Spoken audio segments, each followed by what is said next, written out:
에, 경영학 원론 기업 경영 2에서 우리가 3부에서는 기능별 관리해서 앞에 시간에 마케팅 관리 공부했고, 이번 시간에는 생산 관리, 다음 시간에는 인적 자원 관리, 그 다음 시간에는 재무 관리, 이런 순으로 학습을 합니다. 우리가 경영학이라고 하는 학문의 전공을 구분한다고 하면 지금 이야기한 네 가지가 경영학의 주 전공이 되겠습니다. 생산, 인사, 재무, 마케팅 관리. 그래서 앞에 시간에 우리가 마케팅 관리 했고요. 이번 시간에는 생산 관리 또는 최근에는 생산 운영 관리 이렇게 명명하는데, 과거에는 생산 관리에 대한 용어 표현이 영어로는 프로덕션 매니지먼트라고 했는데, 프로덕션 매니지먼트는 주로 유형제, 우리가 눈으로 보이는 제품의 어떤 관리를 중심으로 했다고 하면, 요즘에는 이런 유형제뿐만 아니라 서비스까지를 다 포괄하기 때문에 생산 관리라고 하는 용어도 생산 운영 관리해서 오퍼레이션스 매니지먼트로 이렇게 바뀌었다고 보면 되겠습니다. 그래서 간단하게 생산 운영 관리 또는 생산 관리에서 이번 시간에는 생산 및 운영 관리 시스템에 대한 이야기, 생산성 향상을 위한 도구, 이런 순으로 공부를 하도록 하겠습니다. 생산이라고 하는 것은 생산 자원 또는 생산 요소를 유형 무형의 경제재로 변환시킴으로 해서 효용을 창출하는 일련의 과정으로 생산 활동의 주체인 기업이 제품의 공급을 통해서 고객의 욕구를 충족하기 위한 출발적인 기능이라고 할 수가 있습니다. 우리가 생산 용어로 프로덕션이라고 했죠. 그래서 우리가 여기서 가치를 증진한다. 그래서 생산이라고 하는 말을 한마디로 표현하면 가치를 부과하는 활동이다. 가치는 영어로 우리가 value라고 합니다. 그래서 가치를 부과하는 활동 또는 다른 말로 효용을 생성하는 활동이라고 하는데, 우리가 가치를 부과하는 활동을 생산이라고 한다면, 생산에는 이제 유형제나 무형제를 만드는 것도 생산이지만, 여러분들이 여러 가지 생산이 있습니다. 지금부터 생산에 대한 몇 가지 개념들을 설명할 텐데요. 엘리베이터를 검수하는 것도 생산이죠. 왜냐하면 가치를 증진하는 거니까. 어떤 그 원자재가 어느 장소에서 어느 쪽으로 이동하는 것도 생산이죠.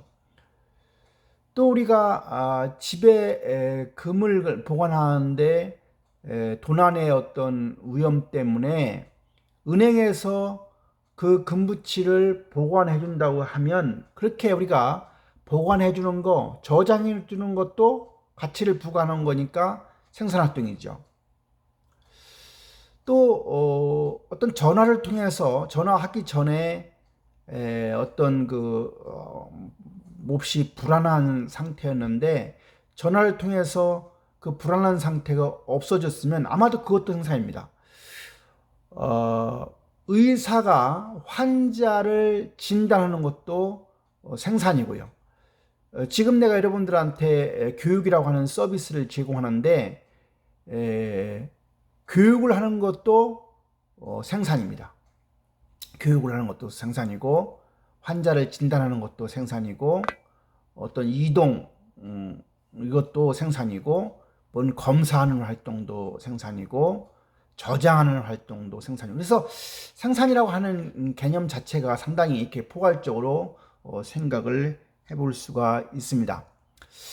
생산 관리라고 하는 것을 아까 우리가 프로덕션 매니지먼트 또는 요새는 오퍼레이션스 매니지먼트라고 하는데, 생산 관리하면 생산 시스템 이제 다음 장에서 말할 텐데, 생산 시스템의 어떤 생산 효율을 극대화할 수 있도록 생산 활동이나 생산 과정을 관리하는 게 바로 생산 관리다. 그래서 생산 관리는 생산 시스템을 설계하는 것, 그리고 그 생산 시스템을 운영하는 것, 이 두 가지를 다 포함하는 개념이 생산 관리다. 우리가 생산 관리의 목표는 productivity, 생산성을 향상하는 겁니다. 우리가 생산 관리의 목표는 생산성을 향상하는 거고, 생산 관리의 목표이자 과업의 네 가지를 들면 하나는 품질입니다. 여러분들 어떤 핸드폰을 가지고 있었을 때 왜 그 핸드폰 샀냐라고 물어보면 한마디로 가장 좋은 정답은 품질이 좋아서입니다. 품질이 좋아서라는 거예요. 그래서 품질을 좋게 하는 것이 생산관리 첫 번째 목표고요. 두 번째는 이왕이면 가격을 원가를 낮추어서 생산할 수 있으면 그게 생산관리 목표죠. 그래서 원가 또는 가격을 왜 원가를 낮추면 가격을 더 많이 받을 수 있는 거니까, 그리고 원가를 절감하는 것, 감축하는 것이 생산관리의 두 번째 목표고요. 세 번째는 납기를 잘 지키는 거예요. dependability에서 납기가 정해져 있으면 납기를 잘 지키는 것이 생산관리의 목표이자 과업이다. 네 번째 생산관리의 목표이자 과업은 flexibility, 유연성을 갖추는 거다. 여기서 유연성이라는 것은 스피드를 내는 거죠. 스피드, 다시 말하면 볼륨을 많게 하는 거예요. 하루에 생산량이 1000개를 만들 수 있는데 바이어가 와서 1500개를 원하면 1500개를 만들 수 있는 것이 바로 스피드를 늘리는 거예요. 스피드를 늘리면 볼륨이 많아지겠죠. 그래서 우리가 유연성이라고 하는 것은 어떤 변화의 요구에 부응해서 거기 맞추는 거예요. 예를 들어서 자기네 회사의 디자인이 A타입, B타입의 디자인으로 제품 만들고 있었는데 바이어가 C타입을 원하고 있어요. 그러면 C타입으로의 디자인의 변화를 할 수 있으면 유연성이 있는 거죠. 다시 말하면 생산관리의 목표이자 과업은 네 가지다. 첫 번째 뭐라고요? 품질, 퀄리티. 두 번째가 뭐예요? 원가, 코스트를 낮추는 거. 세 번째가 뭐예요? 납기. 그래서 우리가 QCD, 이게 이제 대부분 제조업체에서 가장 중요한 생산관리의 과업이죠. QCD, 품질, 원가, 납기. 그리고 이제 하나를 더 한다고 하면 유연성을 올리는 거. 이게 바로 생산관리의 목표이자 과업이다. 그래서 전체적으로 우리가 생산성을 향상하고자 하는 게 결국은 생산관리 목표인데, 생산성이라고 하는 거는 영어로는 productivity입니다. 공식을 쓰면 인풋분의 아웃풋이에요. 인풋분의 아웃풋. 아웃풋은 goods and service, 재화나 용역이 아웃풋이고, 인풋은 예를 들어서 자본이 들어가면 자본 생산성이 들어가는 거예요. 노동이 들어가면 노동 생산성이 들어가는 거예요. 그런데 원료가 들어가면 생산성이라고 하는 말을 쓰지 않고 YIELD, 수율이란 수율. 예를 들어서 밀가루 한 포대를 가지고 여러분들 식빵을 만든다고 할 때 밀가루 한 포대를 가지고 예를 들어서 식빵이 50개가 나온다고 하면 이스트를 적절하게 넣고 또 발효를 적절하게 하면 식빵이 50개가 아니라 60개 나올 수 있어요. 그러면 60개 나오는 사람이, 60개를 만들 수 있는 사람이 50개보다 결국은 프로덕티비티가 좋은데, 그 프로덕티비티는 그때는 뭐라고 그러냐? 수율이 좋다. 수율이 좋다.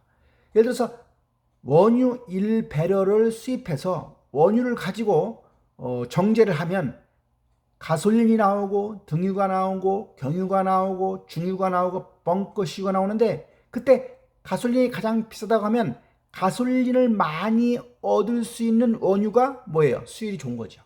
또 정제 기술이 좋아야 가솔린이 많이 나오는 거예요.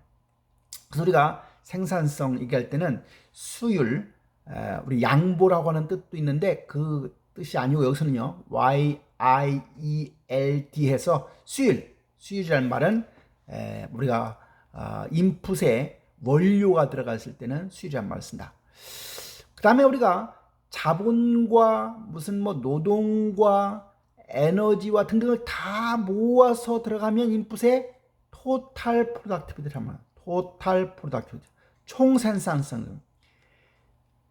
경제신문에서 우리나라의 생산성이 미국보다 못하다, 일본보다 못하다 이럴 때 생산성은 다른 생산성을 얘기하는 게 아니라 노동 생산성, labor productivity 얘기하는 거예요. labor productivity. 그래서 우리가 생산성의 개념은 총생산성, 이렇게 노동 생산성, 자본 생산성 등등, 또 수율이라고 하는 개념 여러분들이 잘 이해했으면 좋겠다는 생각이 듭니다. 우리가 여하튼 간에 생산관리의 또 하나의 목표는 재생산력의 통합 조정을 통해서 생산력을 극대화하는 것이다. 우리가 생산관리라고 하는 것이 생산 시스템을 설계하고 생산 시스템을 운영하는 것이 바로 생산관리라고 하는데, 그 생산 시스템에 대한 공부를 한번 해봅시다. 우리가 기업도 하나의 시스템이라고 그랬어요. 또 기업의 시스템이야 하우의 시스템이 바로 생산 시스템이죠. 그래서 우리가 생산 시스템이라는 것은 기업 시스템의 하우의 시스템 중에서 생산 활동을 중심으로 구성된 시스템이 바로 생산 시스템입니다. 앞에 그림을 보여주고 있어요. 생산 시스템에 대한 그림을 보여주고 있는데, 좌측에 투입, 생산 자원을 투입해서 변환 과정, 트랜스포메이션, 프로세싱을 거쳐서 재화나 서비스가 산출되죠. 그리고 그것이 다시 성과를 측정해서 피드백하는 체계가 바로 생산 시스템인데, 우리가 투입에서 3M, 여러분들 포스트잇 얘기하는 3M이 아니고요, M으로 시작하는 단어 3가지가 생산의 사무소예요. 첫 번째가 머티리얼, 원재료입니다. 원재료. 머티리얼, 그 다음에 맨, 노동력, 머티리얼, 맨. 그 다음에 설비나 기계, 머신. 요 3가지가 3M입니다. 네 번째 M은 생산 시스템에서 투입 요소의 네 번째 M은 뭐냐? 메소드의 방법을 알아야 돼. 우리가 생산을 하려고 하면 의자를 만드는 방법을 알아야죠. 그래서 우리가 메소드가 네 번째고, 다섯 번째 M은 소비자들의 니즈를 알아야 되기 때문에 마켓입니다. 마켓. 그리고 5M은 마켓이에요. 3M이 뭐라고요? 맨, 머신, 머티리얼 플러스 메소드 플러스 마켓. 이게 5M입니다. 그런데 여러분들 경제학에서는 생산의 3요소를 어떻게 배웠어요? 토지노동자본이라고. 토지노동자본이 들어가서 생산이 이루어집니까? 너무 거시적이죠. 뜬구름 잡는 것 같죠. 그래서 경제학이 별로 인기가 없어진 거예요. 경영학에서 말하는 생산의 3요소는 원재료, 머티리얼, 노동력, 맨, 머신, 이 3가지 들어가면 생산되죠. 여러분들 집에서 무슨 탁자를 하나 만든다고 생각해요. 책상을 하나 만든다고. 책상을 만드는데 뭐가 필요해요? 원재료, 나무가 필요하죠. 베니아판이 필요할 수도 있고 나무가 필요해요. 그 다음에 그걸 자르고 뭐 하려면 누가 필요해요? 사람이 필요한 거죠. 그게 바로 노동력, 맨이에요, 맨. 근데 그냥 할 수가 없죠. 톱, 망치, 뭐가 있어야죠. 기계가 있어야죠. 그래서 그게 바로 머신, 설비입니다. 설비. 이것이 들어가서 변환 과정, 공정이죠. 프로세싱이죠. 프로세싱. 트랜스포메이션, 프로세스. 공정을 거치면 이 공정이라는 것은 다른 말로 가치를 부과하는 활동이에요. 가치를 부과하는 과정이에요. 또는 가치를 형성하는 과정이에요. 그러면 재화, 구스, GODS를 붙이면 우리가 재화는 재화. 서비스라고 하는 용어는 우리가 우리말로는 용역이라는 뜻입니다. 교육도 서비스고, 은행에서 여러분들 뭐 하는 것도 서비스고, 병원에서 환자를 진료하는 서비스고, 서비스업이 우리나라에서 서비스업 부분이 제조업 부분보다 훨씬 커졌죠. 제조는 25%에 불과하고 1차 산업이 5%고 70% 이상이 서비스업입니다. 또 서비스업이 고용 창출에 많은 공헌을 하는 것도 사실이에요.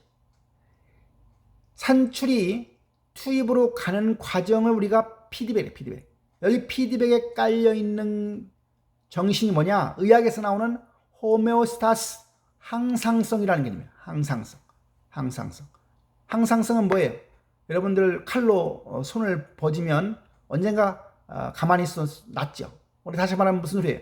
원상으로 뒤돌려 가려고 하는 거, 이걸 우리가 항상성이라고 해요.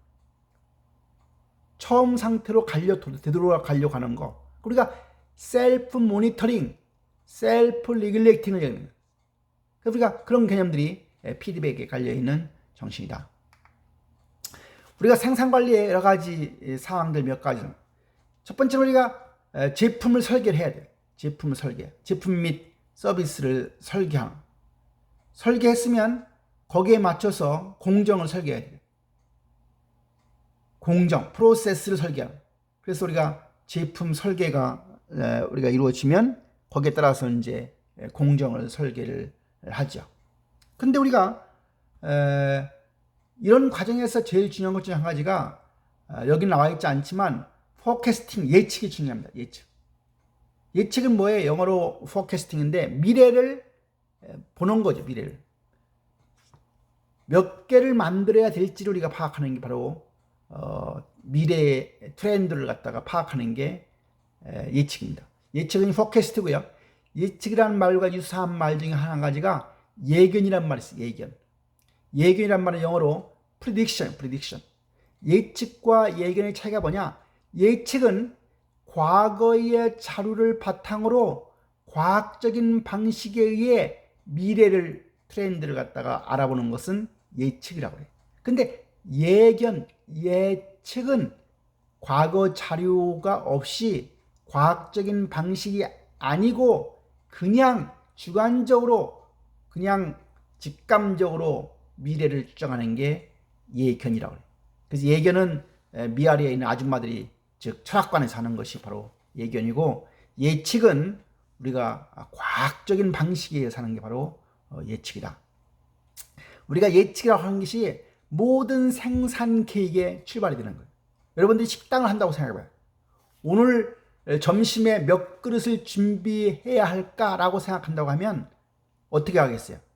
가장 좋은 방법은 지난주 같은 요일 점심을 우리가 생각한다고 하면 가장 유사한 숫자일 거예요. 지난주 점심에 100그릇이 팔렸다라고 하면 100그릇 언저리에 이번 주에 팔린다고 생각해요. 이게 우리가 바로 예측에서 최근법이라는 겁니다. 최근법. 그래서 우리가 예측 기법도 뭐 수십 개가 만들어져 있는데, 뭐 평균을 가지고 이런 이동 평균 이런 거 가지고 하는 경우도 있고, 뭐 하여튼 복잡한 여러 가지 기법들이 그동안 나와 있는데 나중에 우리 과목 시간에 그런 것을 다 배우리라고 생각이 됩니다. 우리가 이제 그런 것도 중요하지만 공장의 입지를 어떻게 어디다 해야 되느냐, 로케이션입니다. 로케이션. 여러분들 집을 살 때 어디다 사야 돼요? 직장이 있는 곳에 집 사는 사람도 있겠죠. 그러나 우리가 부동산을 구할 때 제일 중요한 것은 입지입니다. 로케이션. 두 번째 중요한 게 뭐냐? 입지예요. 세 번째 중요한 게 뭐냐? 입지예요. 이번 시간에 여러분들이 뭐 부동산을 구할 때 가장 중요한 게 뭐다? 입지라고 하는 사실을 머릿속에다가 확 박아놓으면 좋아요. 여러분들이 30대에 아파트를 하나를 산다고 했을 때 그 아파트에서 평생 살아야 안 살아요? 평생 살지 않습니다. 왜냐하면 인간은 향상심을 갖는 동물이기 때문에 한 10년쯤 지나면 지금 사는 아파트에 만족하지 못하고 더 좋은 큰 평수의 아파트로 갑니다. 그러면 그 큰 평수의 아파트로 가기 위해서는 현재의 아파트를 팔아야 되는데, 가장 중요한 것은 아파트 살 때 다음에 팔 때 팔릴 수 있는 곳에 아파트를 사는 게 좋아요. 이왕이면 팔 때 어때요? 내가 산 현재의 금액보다 더 많이 비싼 가격에 팔 수 있는 아파트를 사는 게 좋아요. 다시 말하면 아파트를 살 때 가장 중요한 건 뭐냐? 다음에 팔릴 아파트. 두 번째는 팔 때 지금보다 더 많이 가격을 받을 수 있는 곳에 아파트를 하는 거예요. 그래서 우리가 부동산을 구할 때 가장 중요한 게 뭐냐? 한번 정하면 쉽게 바꿀 수가 없죠. 공장도 그렇죠. 공장을 한번 정하면 뭐 지게차로 그걸 들어다가 다른 데 옮기는 것이 불가능합니다. 부동산은 쉽게 옮겨가려고 하면 많은 비용이 드는 거예요. 근데 공장 입지도 똑같은 거예요. 공장 입지가 어디다 하느냐에 따라서 많은 비용의 차이가 있는 거예요. 예를 들어서 조선소 같으면 어디다 만들겠어요? 당연히 바닷가에 만들어야죠. 육지에도 만들 수가 없죠. 배를 띄울 수 없으니까요. 근데 서해안에 주선수가 대부분 없죠. 왜요? 리아스식 해안이기 때문에 서해안에다가 주선수를 만든다고 하면 엄청나게 깊이 파서 만들어야 되니까 비용이 엄청 많이 들어가는 거예요. 그래서 우리나라의 주선수는 동해안에도 들어가 있잖아요. 동해안에는 주선수가 입지할 만한 공간이 없어요. 그래서 울산부터 시작해서 주로 남해안 쪽에 주선수가 입지한 이유는 바로 남해안 그쪽은 리아스식 해안도 아닐 뿐만 아니라 배에 들어가는 원자재 중에서 가장 많이 포지션을 차지하고 있는 부분이 바로 철판인데, 그 철판이 바로 포스코, 포항에 있는 포스코 또는 여수 광양에 있는 광양 제철소는 포스코를 쓰기, 그런 철판을 쓰기 때문에 우리나라의 주선수는 대부분이 그 언저리에 위치하고 있습니다. 이것처럼 공장의 입지가 어디에 위치해 있느냐에 따라서 원자재의 어떤 들어오는데 수송비를 절감할 수 있고, 또 어떤 공장의 경우는 깨지기 쉽다라고 하면 시장 근처에 만들어져야 좋은 거죠. 원자재가 엄청난 양이 들어가서 나오는 물품이 작다고 하면 결국은 원자재 쪽으로 가야 되는 거예요, 공장이.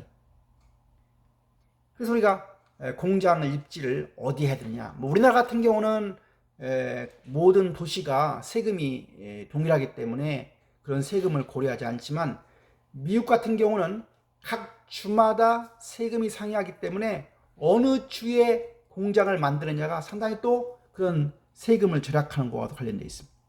그리고 공장이 들어가려고 하면 모든 것은 그렇지 않지만 제품에 따라서 물이 많아야 되는 것도 있고요. 또 에너지를 쓰는 경우라고 하면 그 전력 시설이 잘 갖추어진 곳이기도 하고요. 예를 들어서 서비스 업과 관련 금은방이다. 내가 금은방을 만든다. 어디다 만들어야 되겠어요?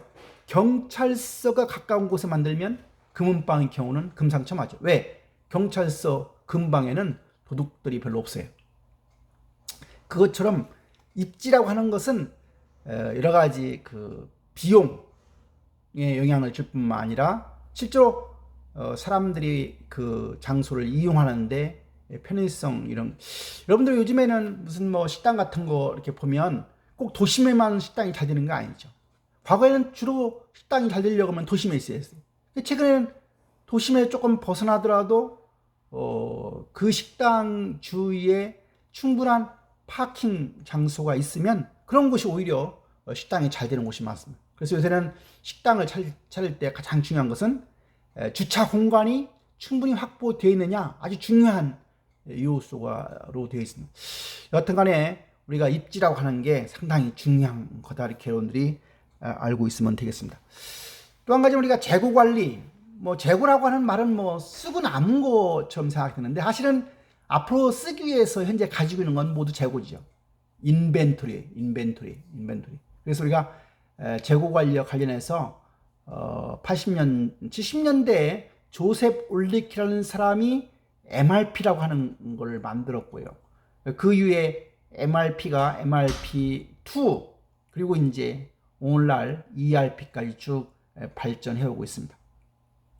이 앞에 슬라이드에 Just in Time JIT 시스템이 잠깐 보여주고 있는데, 이 Just in Time의 생산관리 철학은 일본 생산관리 방식입니다. 이 세계에서 제조업의 경쟁력이 가장 뛰어난 곳이 일본이라는 나라입니다. 일본이라는 나라가 생산관리 방식에 있어서 간반이라고 하는 툴을 이용한 이 JIT 시스템, 다시 말하면 재고를 가장 최소화시키는 거죠. 재고를 가장 재고를 많이 가지고 있는다고 하는 것은 원가를 올리는 결과가 되기 때문에 원가를 줄이는 것이 아까 생산관리의 목표이자 과업이라겠죠. 그래서 우리가 재고관리 측면에서 이 JIT 시스템은 재고관리 차원을 넘어서 일본의 생산 방식, 그래서 요 이제 JIT가 발전되어서 린 시스템, LEAN, 군더더기가 없는 모든 낭비 요소를 제거한 방식이 바로 린스템. 그래서 나중에 혹시 이제 시간이 되면 우리 이런 것들을 다시 한번 공부할 수 있는 기회가 있으리라 됩니다.